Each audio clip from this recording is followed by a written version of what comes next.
Hybrid minivans just make sense. I'll include a link to the Doug Smith Kia's website in the description down below. If you have any questions, just ask for AJ. I'll also include a link to my car buying guide. Let's get into it.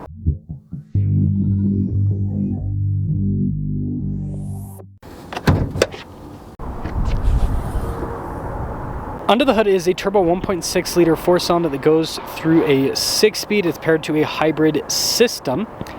Fuel economy is 34 around town, 31 on the highway, with power outputs being 242 horsepower and then 271 pound-feet of torque. I'm trying to hit 500,000 subscribers before the end of the year. I'd really appreciate it if you'd help out with that. Now, for a minivan, the Kia definitely has a muscular looking hood. And this new headlight design also adds to that boxy theme. And look how fancy that grille is. I mean, seriously, this is upscale looking for a family vehicle. I've noticed that with minivans over time is they've made them fancier and fancier. Steering wheel setup is 235 by 55 by 19, and those are very chunky looking wheels. I do also like this metallic gray. It's very dark and has a nice sheen to it. Speaking of nice, look at the finish on the roof rails and then the trim here around the window. And if we take a few steps back, you can see the side profile. This is where the boxiness continues. What's a little bit less boxy is the key fob here. You've got the Kia logo. It has a cool illumination function. Remote start. This also has the opening for the doors. And then the other side, you got the lock and unlock and then the opening for the hatch. And if we open the hatch and take a look at the cargo area, you can see that it's quite spacious here in the rear. We do also have a 12 volt here in the back, and then you probably notice the storage cubbies on the other side. And this is super simple. I mean, you just pull up this lever, throw the seat forward, pull the handle back, put it into place, and boom, you've got a seat, and then you got storage down below. The hatch is power, so just press that and that will lower everything back down. Got a light bar design here, pretty common in the car industry nowadays. So it still definitely looks like a minivan, but it's a cooler looking minivan. Looks like we got keyless entry here on the sliding door, but yeah, just pull that and it's power. Nice trim here on the seats, easy to clean as well, and you've got nicely labeled adjustments. Legroom in the back is good. We have a storage pocket, cup holders, 12 volts, and you'll notice adjustments there for the front seat as well as a USB port on the side. Headroom back here is good, and it looks like there's vents throughout the top too. Now the floor is a little bit higher here in the third row, so my legs do get pushed up a bit. But third row passengers do get a USB port. We also have a little sunshade here in the back too. Kia Sentry up front, and let's pop inside. Two-tone coloration with the front door panel here. Blind spot monitoring with the mirrors. Down below you've got your memory seat function. The mirrors do power fold in. You've got a nice finish on the controls here. More nice trim here on the front seats. They are perforated down the center. The driver has power adjustments and lumbar support. The passenger seat is just power adjustable. That's cool. They actually give you a tow mode in a minivan. But let's start it up.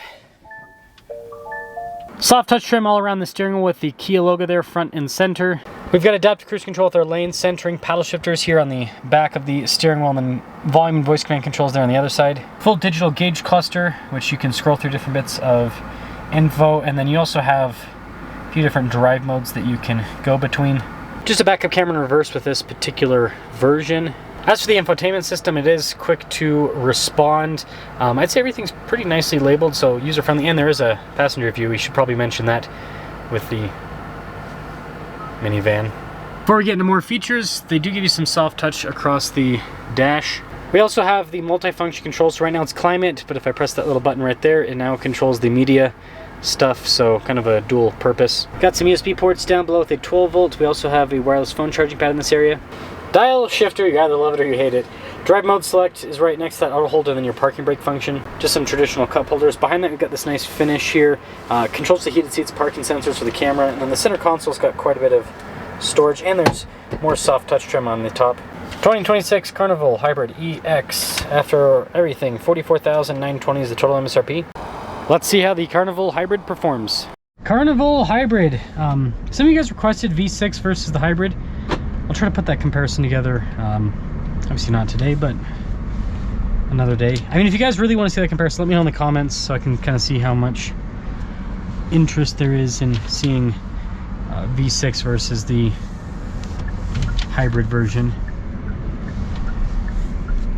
Carnival. Seats are comfortable.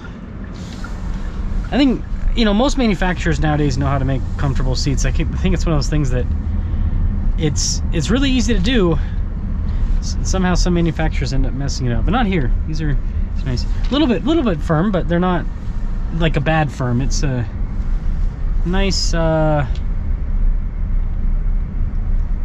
say nice balance overall.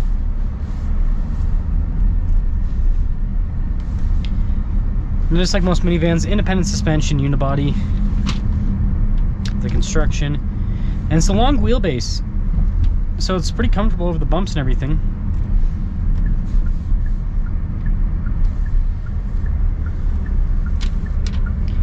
Because it takes a minute for the back to hit after the front's hit with the suspension, so you get a little bit of a break.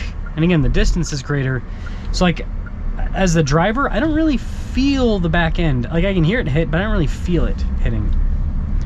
You know, versus like short wheelbase vehicles, you feel it and hear it. You feel it in your soul sometimes, depending on how big the bump is.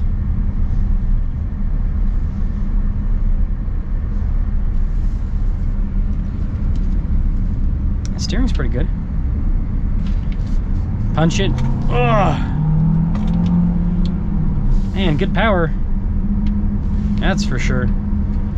Good power. And for a minivan, right? Gotta compare this to, you know, what it is.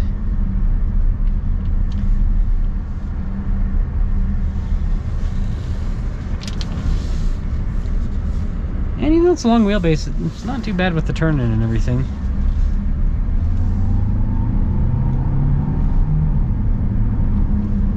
Yeah, the power delivery is actually really nice.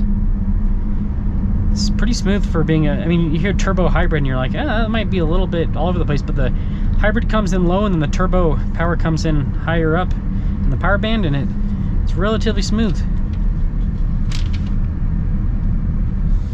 And it's a nice drive. I also like the box design and everything means that you've got like really good visibility. It feels like I'm in a fishbowl kind of, and that's a good thing in terms of visibility. So, some things up here with this Carnival Hybrid. I would say that the exterior styling, again, for minivans, it's pretty good looking. It's pretty good looking. The interior on this EX is nice. There's so many different packages you can get with this. You can get like super fancy. I'll probably do a video on the super fancy version, maybe even the affordable one too. There's the LXS, and then there's the Prestige, right? Yeah, for this kind of middle of the line, not bad. Now, I know a lot of people are going to comment on all-wheel drive, and I do agree. Kia not offering all-wheel drive is so silly. Their logic behind it is that if you want all-wheel drive, you get a Telluride, but Kia, if someone's buying a minivan, they're buying it because they want minivan. You know, they're not going, oh, I just, you know, third row, it can be an SUV or minivan. No, no, no. Minivan buyers are minivan buyers. You sell cars for more than 2 seconds and you learn that, okay? So, with that in mind, I do think that it would make way more sense for them to offer this with all-wheel drive, and the V6 too. They just need to offer it with all-wheel drive. It's not going to get in the way of Telluride sales. It's more so of they're going to take customers from Toyota, I think, to an extent. Now, a lot of people say, oh, but the reliability of the Sienna, here's the deal. Most people don't keep their car, this has a, you know, the big warranty. Most people won't keep their car past warranty period anyways, even the Toyota. And availability, Siennas, you have to wait. So it's like, if someone wanted a minivan today and Kia offered all-wheel drive today, yeah, that would help out. But anyways, this is solid. You know, the price point, the hybrid performance, the fuel economy, it's all there. The only thing that's not there is the all-wheel drive. If they just added that, then they would actually be able to take quite a bit from Toyota, considering Toyota isn't building enough to meet demand with that Sienna.